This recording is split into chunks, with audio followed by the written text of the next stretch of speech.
The whole Assamese community in the world is mourning him. Indian music is mourning him.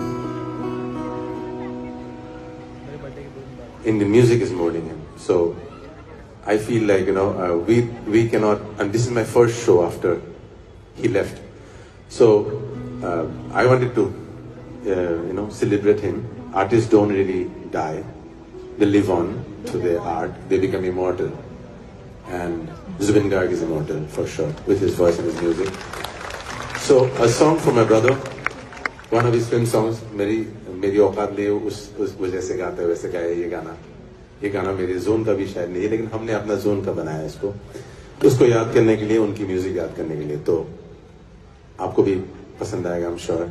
So one for wherever he is listening to us from now, a beautiful song by Pritam Da from a beautiful movie by Zubin Garg, and sing along if you know the song.